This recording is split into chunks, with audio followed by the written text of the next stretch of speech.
What up, what up, what up, what up? It's your boy P. Skip. Welcome to the best half hour of your entire Tuesday.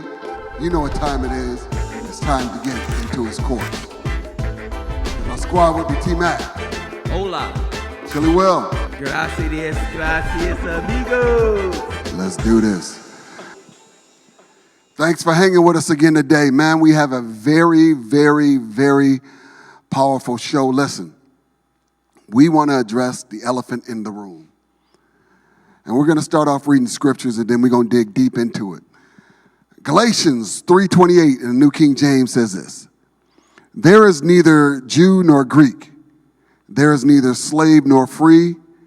There is neither male nor female, for you are all one in Christ." Colossians 3:11 in the Amplified says this: "A renewal in which there is no distinction between Greek and Jew, circumcised and uncircumcised, nor between nations, whether barbarian or Scythian, nor in status, whether slave nor free. But Christ is all and in all. So believers are equal without any distinction." Now, I said that because, first of all, the Bible says, out of the mouth of two or three witnesses, let every word be established. And the elephant in the room is what has happened with this young man in Minneapolis and the police brutality that has come out so vehemently about what's going on not only here but across the nation. So Mr. George Floyd, I guess the backstory is the fact that he supposedly had a bounce check. The owners called the police.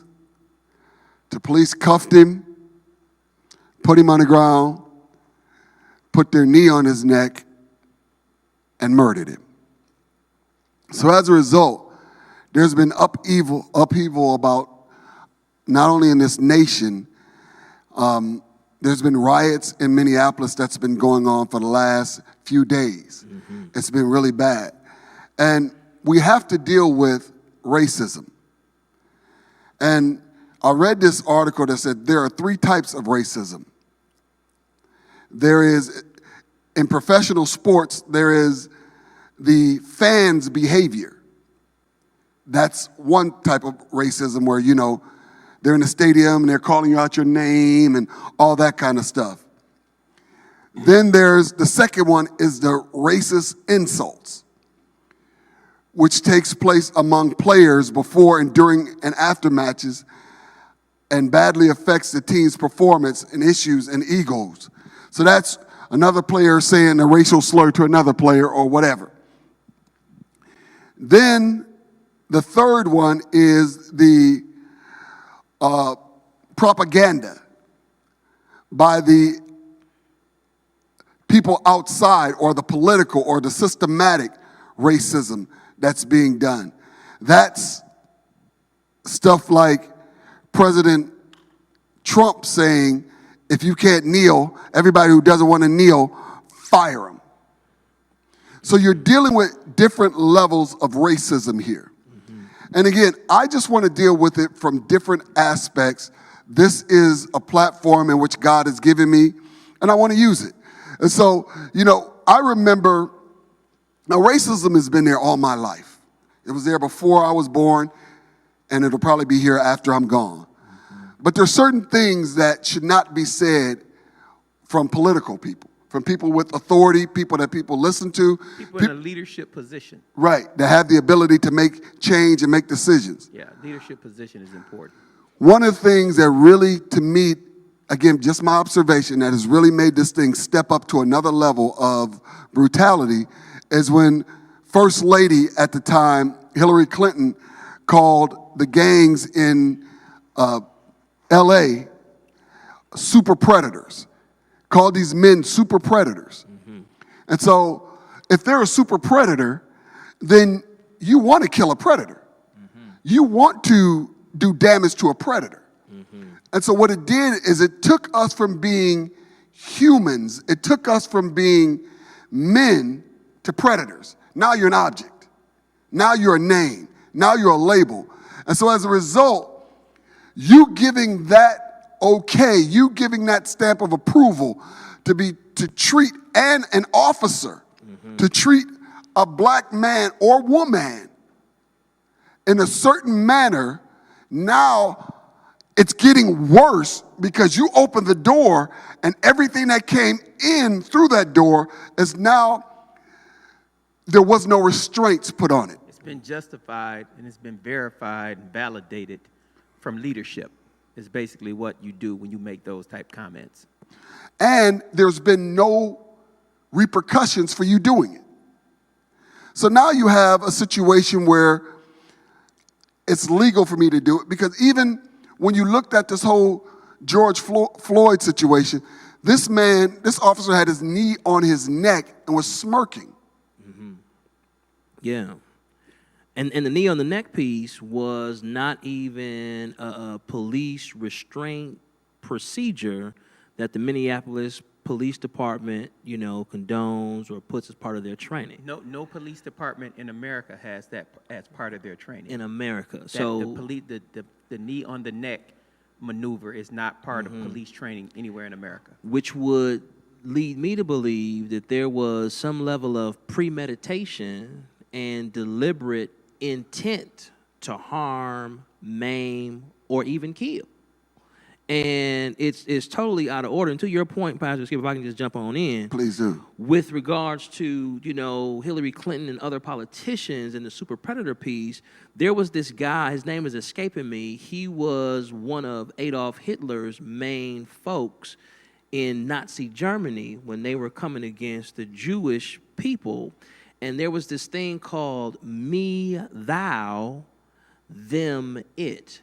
Me, thou means that if I engage you on a human level, it's me and thou. So there are certain things I'm not going to cross on you because I see you also as a human being, a creation of God, the ultimate creator.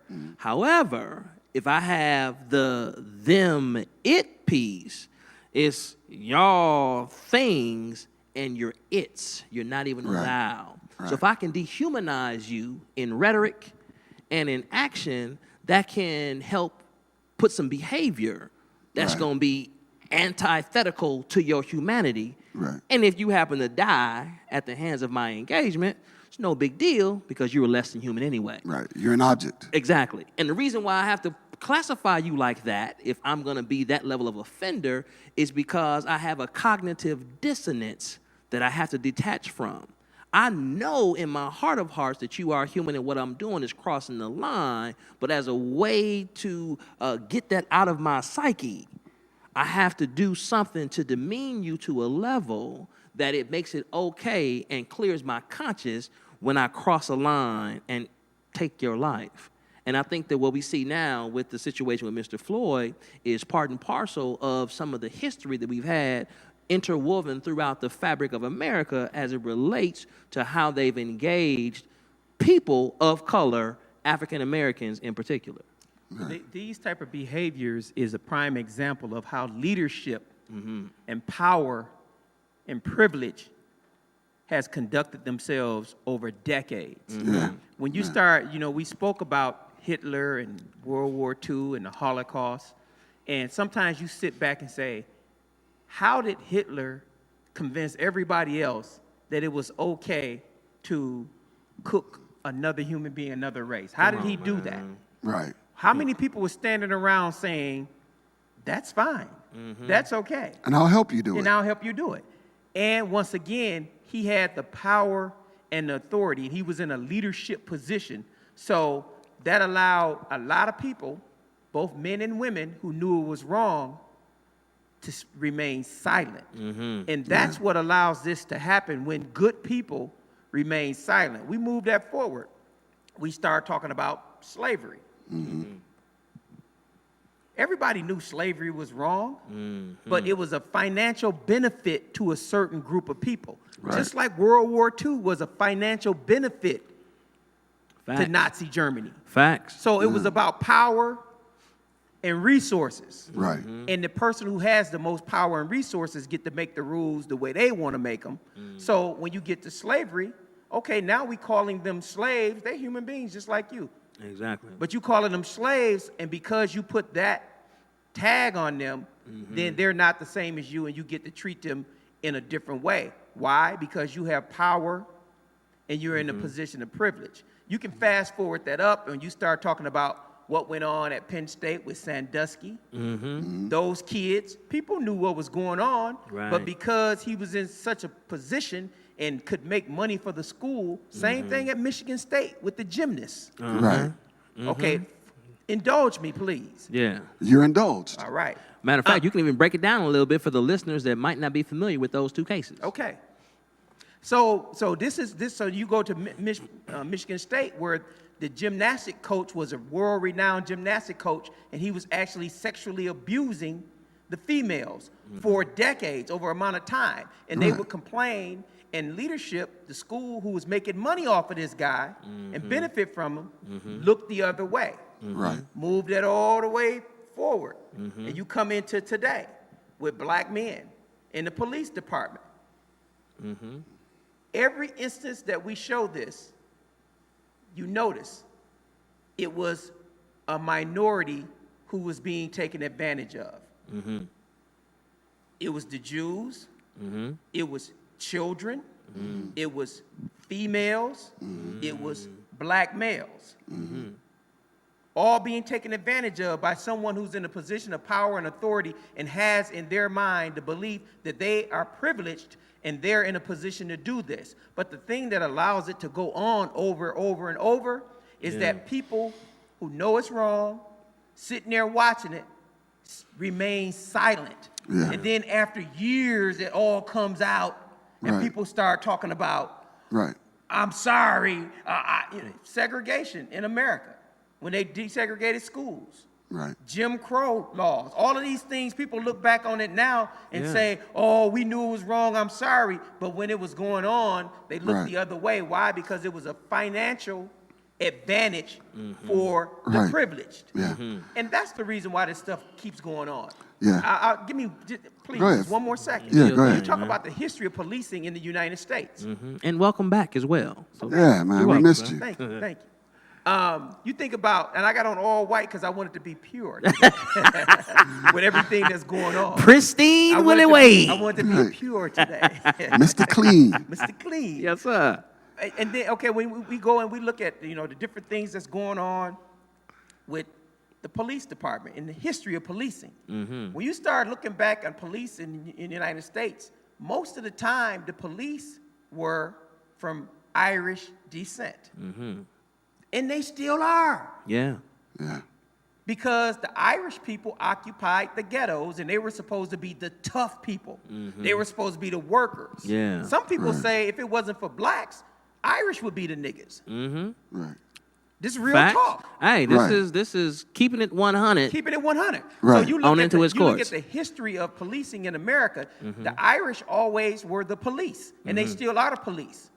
Because this was a job that was carved out for the lowest economic standing people within the city. And their whole job then and their whole job now is to keep the poor people away from us rich people. That's your job. And however you do it, it's okay. As long as we can be separated from them and it's not in our eyesight and we don't see it and it's not in our world. And it don't cost us anything. We're going to have your back. Right. And that's what you see with these polices being as bold and as standing out, because they understand that same original thought process is still in place to today. And it's not going to change until good people start standing up and speaking out. And I'm hoping this last instance is the turning point. Amen. Great, Will. Thank you. Even I think about with all this, again, back to sports, Colin Kaepernick, and how he was ran out of football, professional football. Railroaded. Because he took a knee. And our president, Trump, said anybody taking a knee needs to be fired and not needs to be playing football. Get rid of the SOBs, is what Right. he said. He said it's disrespectful. But you taking a knee on somebody's neck is not. Even murder. worse. Right, Murder on live for everybody to see and witness. Murder. right. Yeah. Let's go back some years. Let's go back to Jesse Owens and what he had to deal with. Which means that on this Jesse Owens piece, for the listeners, that means that this ugly head of racism is not just evident in police, community, or demographic relations. Right, It also is reared its ugly head in sports as well. right. Pastor Skip? And, Yeah. and just for a reference point, when you start talking about Jesse Owens, it was going on during the time of World War II and the height Right, of the Nazi regime led Right. by Adolf Hitler. Right. It was Facts. going on during that time Right. because he was saying that they were the superior race. exactly. Please, Exactly. continue. So-called. Please continue. Thank you for helping me. And so, with that being said, Hitler did not believe that African Americans were good enough race to even run in the race with the Nazis. The And German or the African- Germans, Yeah. German or the Aryan. German Aryan nation at the time. There you go. And so he always thought that they were a master race, and the fact that he won 4 gold medals, in spite of all your mess, in spite of all that, which that feat hadn't been copied until Carl Lewis did it, which was in '84. He was dealing with some stuff back then. And so there's so many areas that we've had to deal with racism in sports, racism. I even think about even this rule right now, the Rooney Rule they had to come up with. Yeah. NFL? To make you even interview African American coaches, so we're good enough to play on the field, we're good enough to run the concession stands, but we ain't good enough to coach your team. Good enough to scout and recruit players, Right. et cetera, on different levels of the sport. It goes back to power, influence, and resources, and who is in control of that. So here we go again. And for me, I've always said, well, help me to understand this. Now, first of all, you didn't think we were smart enough to quarterback. Now, and, they run around too much. They're scrambled. Now, you're looking at this and going, wait a minute. A scrambling quarterback is what everybody needs. Can't win without one. Right. Can't win Evolution without of the one. game. Hey, listen. You may not like ends, but you can't spell win without an N. And so you have to understand that there's something that we bring. It may not be the same flavor. It may not be the same way. But when you let us do what we do, we're going to be the best at doing what we do. But, this situation here, I'm just wondering how this is going to progress. Stephen Jackson, and I'll let you go after Yeah, this. please. I just want to say something. Stephen Jackson, which is a former NBA player, he was part of that Malice in the Palace fight, all of that stuff, has championships, I think, with San San Antonio. Antonio. Yeah. I think he had like a 15-year NBA career. Yes. But Mr. Floyd, George Floyd, was a close friend. He even called him a brother. And so this affected him in a completely different way than it did others. And what we want to see, and what we're starting to see, is sports figures are starting to speak up. And it's not a matter of color anymore. They're looking at this as a human rights issue. Right. It's amazing how America will fight for human rights all over the world, but let it go right here in their own backyard. Yeah, one of the things that I think is really, really powerful, there's a woman by the name of Dr. Joy DeGruy. She's a sociologist that specializes in this cognitive dissonance piece, and she does a lot of race relations work. Got a chance to hear her when she was a keynote speaker for NAACP Freedom Fund dinner here in the city of Milwaukee a few years back. And one of the things that she had pointed out, and I think I've shared this on the show before, but I think it's really apropos right now as well, is this notion of atonement. When Will was talking about good people being silent in the face of what they see, is evil and unrighteousness and inhumane behavior being exercised, that is a problem. In this, she says she went to South Africa and tried to figure out how did they get past apartheid.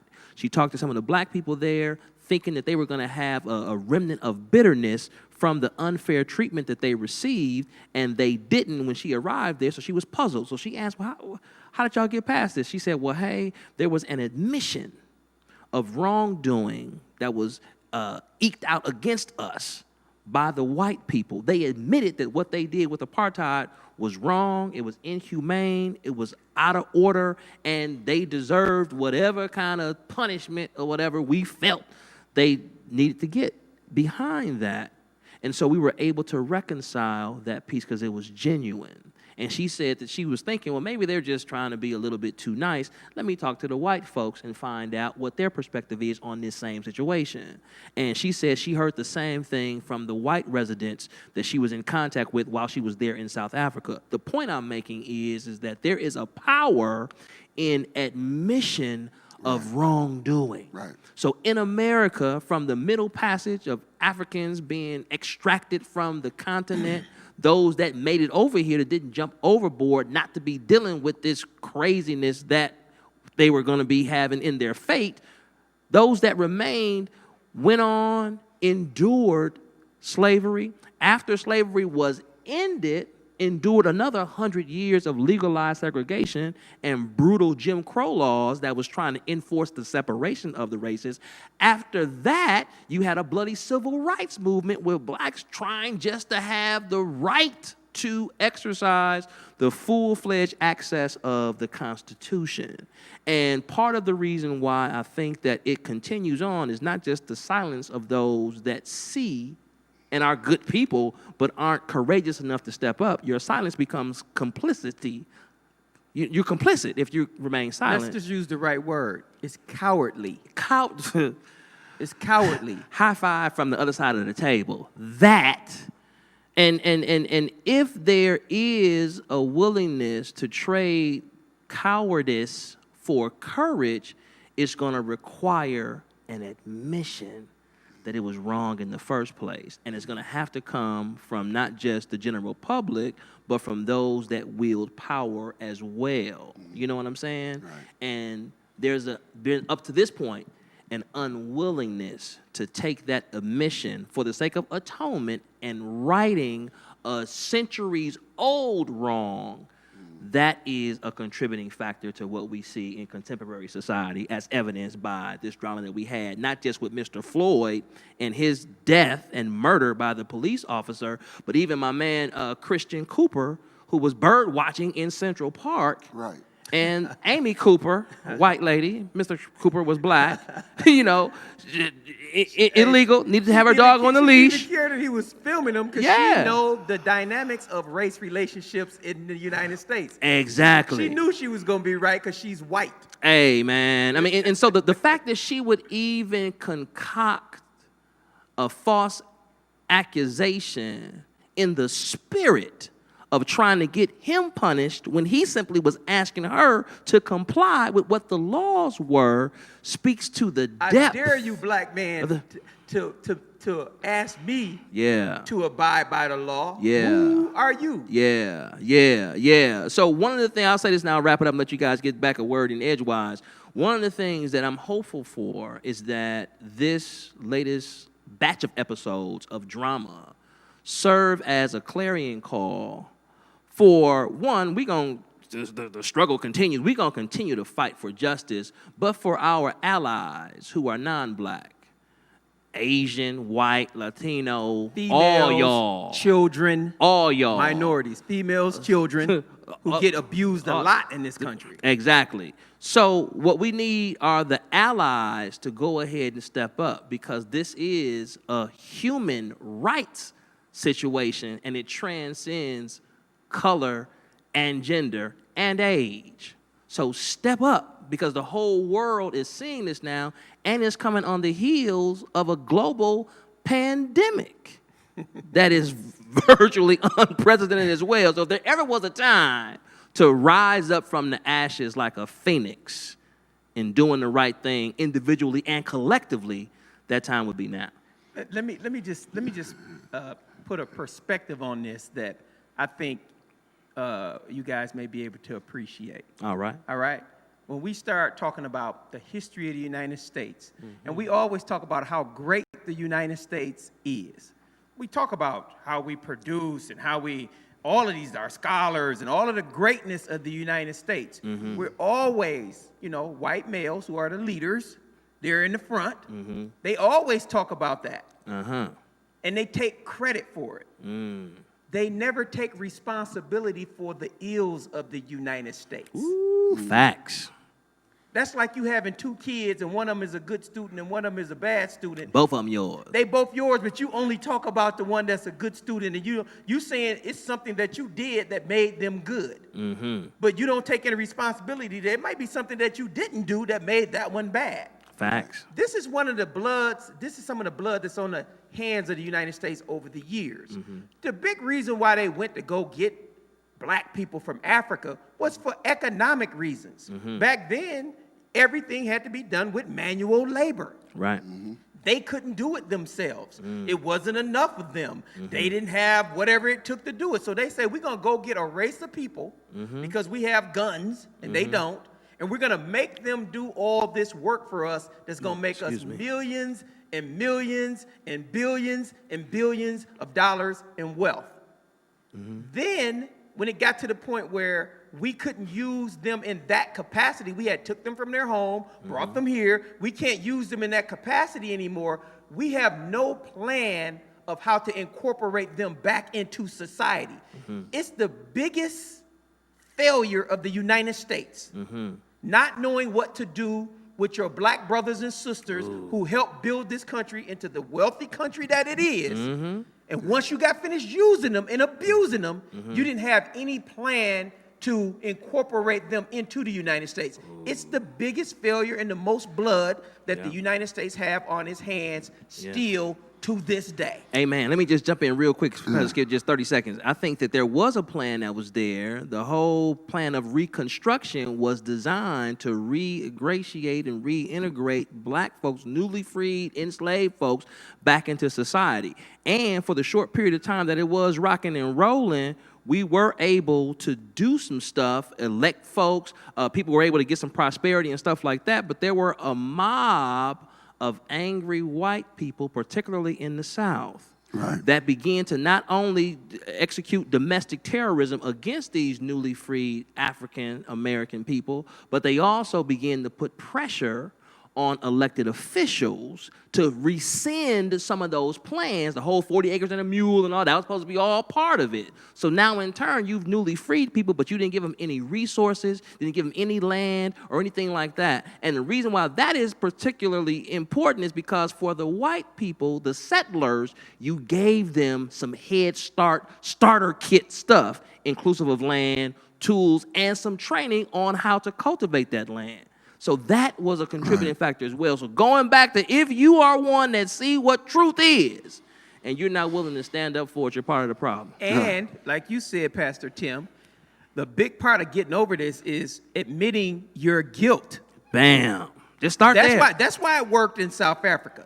White people need to understand that they are rich because of abuse that other people took on their behalf. That's the reason why the United States is the greatest country in the world. Take that away, and then we're just any other country. Yeah. Well, let me close up, y'all. Great show, very controversial show. Listen, what would love do? And that's the bottom line. Love does not separate. And I'm going to leave y'all with this statement. I tell people all the time, we talk about people having an out-of-control mouth, which is you're talking too much. But to me, I'm guilty sometimes. But to me, an out-of-control mouth is a mouth that should be talking and doesn't. Amen. When you should be speaking up and you won't, your mouth is out of control because somebody else is controlling it. So listen, great show.